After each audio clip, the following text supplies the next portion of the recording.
Free energy is everywhere. Energy is what underlines all material life. Mankind needs a huge amount of energy for a comfortable and safe life on Earth and the development of other planets. Can energy be accessible and free for all? Already today, every person, both on Earth and in space, thanks to the ether, has access to an unlimited amount of energy. The ability to receive it opens up a new, safe, easily accessible source of alternative energy for every person. Before 1880, people enjoyed free energy. In the 19th century, there were electric trams all over the world with wireless power supply powered by free energy. Wireless lighting was also used at this time.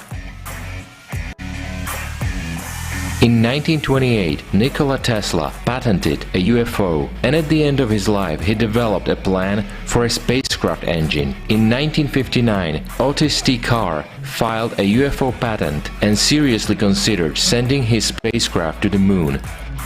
Alexander Weigers in 1945 patented a UFO, a discopter, and also proposed the concept of a flying city.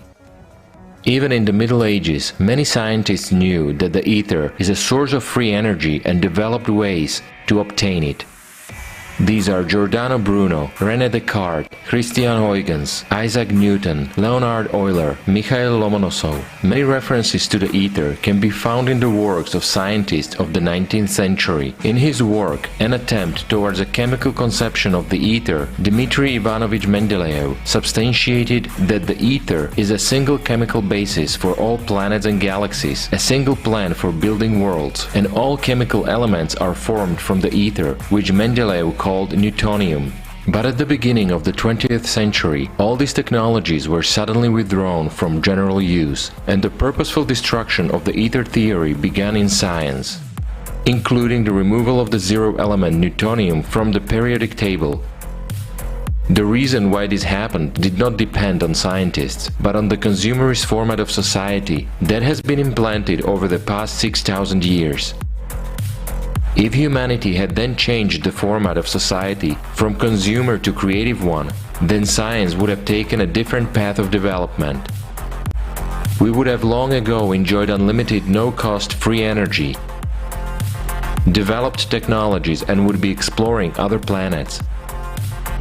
Scientists who studied the ether and free energy put forward ideas that are fantastic for modern man. Such discoveries give an understanding of many events and mysteries of ancient times, as well as archaeological discoveries and findings that do not fit into the traditional explanation of the history, life, and technical achievements of ancient people.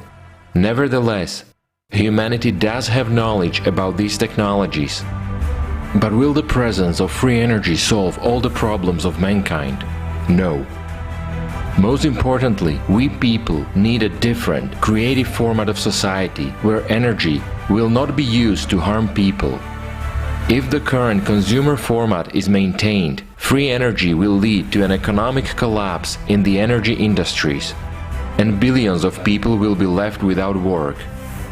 But when we, humans, make the choice to change the situation and start building the creative society, these technologies will open up incredible opportunities for us. The concepts of hunger and lack of water will disappear. The global unification of people on the principles of the creative society and free energy will help to successfully solve the problems associated with the climate and environmental crisis. There will also be no need for hard and exhausting human labor to provide for basic needs.